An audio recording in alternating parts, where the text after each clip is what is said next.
Hi guys, I just wanted to do a quick review of two small pocket guns that are pretty popular right now.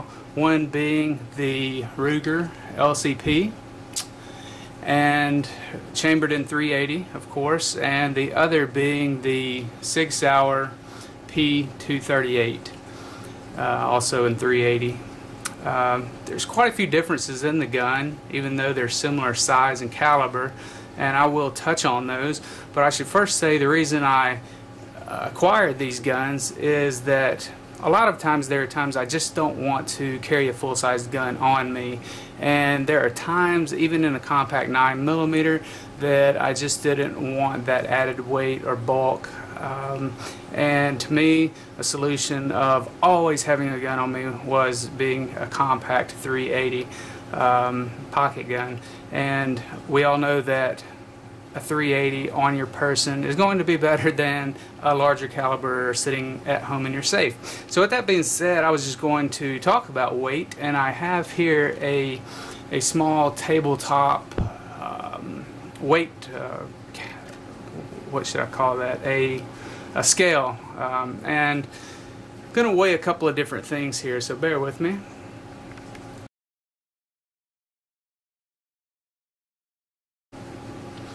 First of all, I'm going to weigh the Ruger LCP, totally empty, just the magazine in, no rounds, chambers clear, magazine empty of course. But as we put it on the scale, we can say that it weighs in with the magazine a little over 9.5 ounces, maybe 9.6, 9.7, so very respectable. Without the magazine, about 8.5 ounces. Okay, we're now looking again at the LCP. It does have one round in the chamber at the moment, and the magazine is full. It has the Golden Saber 102 grain rounds, and fully loaded out it is now in 6+1, and that is weighing in just over 12 ounces, about 12, I'd say 12.2 ounces. Now I'm going to weigh the Sig P238, magazine in, it no rounds, totally empty. With the magazine, it's weighing in about I'd say about 14.8. It's about what it looks like on the scale, about 14.8. Just take the magazine out, just the gun by itself, about 13.5 ounces. Now there's one round in the chamber, full magazine, same ammunition, Golden Sabers. It is weighing in a bit heavier than the LCP. It is, let's say, an 18 point, it's hard to gauge on here, but about maybe 18.3, 18.4 possibly.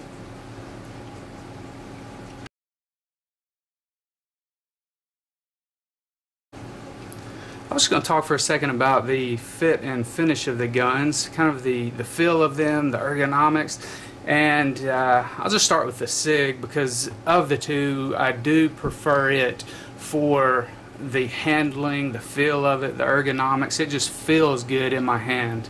I have long fingers and it still feels very, very comfortable. It has the G10, I believe they're G10 handles on it. It has thumb safety, can be carried cocked and locked. It's very similar to the 1911 style of gun, and I love carrying 1911s. I love the crisp trigger pull, the clean break, the short pull, and to me it just makes shooting the gun easier and more accurate. But one benefit of this is it does come with the Sig night sights, just a full set of sights, and that was very appealing to me. But overall, just a great gun. But again, I'm partial to 1911s. And in comparison to that, the Ruger, it feels a little bit lighter, a little bit cheaper, but you know, it is a double action only. You can see a hammer in the back, but it is double action only. The slide only locks back when you use the slide lock. When you are out of ammunition, it does not lock back. One of the things about this is safety check, but it does have a very, very long trigger pull. If you can see this, a lot of creep in it, and it finally fires. But at the range, I found that to be a very long pull. Thing about this is this gun, if you need to use it, you're probably going to be at a short distance, and it's just pull out, aim in the direction, and start firing. So accuracy is probably not going to be at a premium with these, or need to be at a premium with these small guns.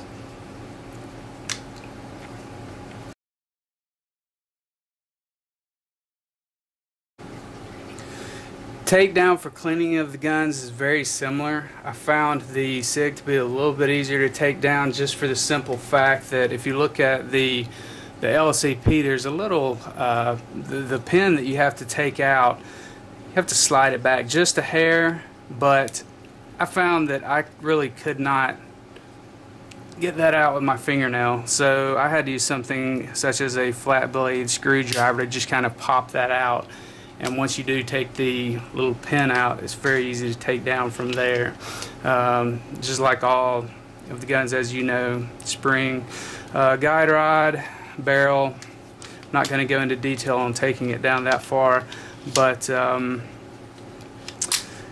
putting it back, same thing, slightly back with the slide. And they say put in the pin at a 45-degree angle and push down. So getting that back in, pretty easy. Compared to that, the Sig P238, all you have to do is take it back to the half notch, push it through from the other side, take the pin out, slides off, and you're done. One thing to be careful of and to take note of when you are putting this back on is this part right here. I'm not sure exactly what you call it, but if you push it down too far, it will get stuck. You might not be able to get it back up, and you might have to send it back to the manufacturer for them to fix that for you. So they say just barely push it back down enough for the slide to come back over it. And then, of course, bring it back to the little moon-shaped notch, and it goes. You're done. So that's kind of the takedown. It's very, very easy with both. I just found it a little easier for me to push through the pin rather than have to pry it out, but minor difference there.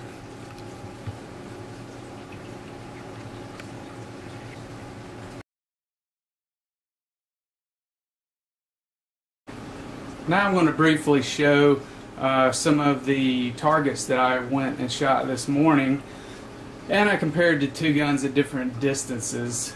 And first off, and I will say I am no marksman by any stretch of the imagination. I haven't been to the range in a while, so I am quite rusty, but this will be representative of the difference in the two guns in my hands.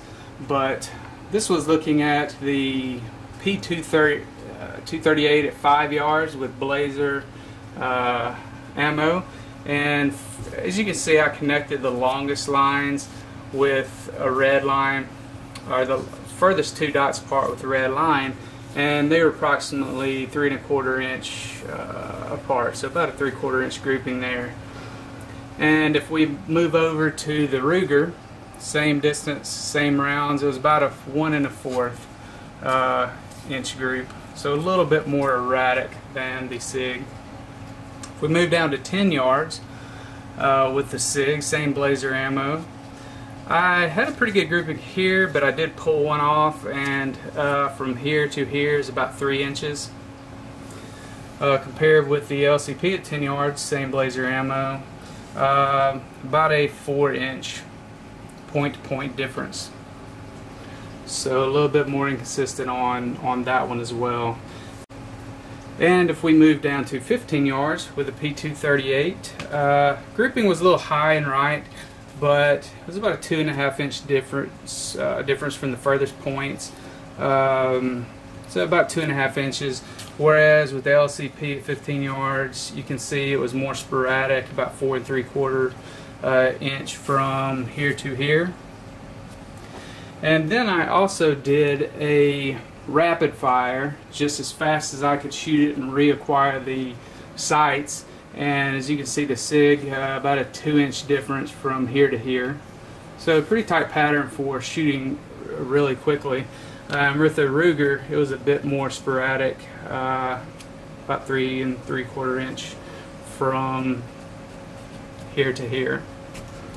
So with that being said, in my own hands and my personal experience, the Sig was more accurate and more consistent.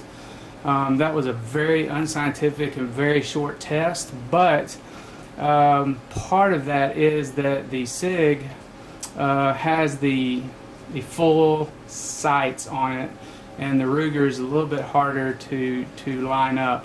In my experience, I like the full sights and the night sights. I was able to line them up and acquire sights a little bit better.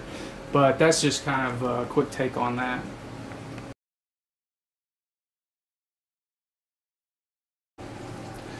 My final thoughts on these two guns is that I prefer the Sig for the fit, the finish, the look, the handling, the accuracy, the sights, and one other thing, there was really no recoil with this. I felt almost no recoil whatsoever when shooting this gun. And in comparison with the LCP, there was a lot of recoil. There was a lot of snap in it. It was almost unpleasant to shoot. This is not a gun that I would go to the range and shoot boxes of ammo through just for the fun of it or for target practice. It will sting your finger. It will jar your hand.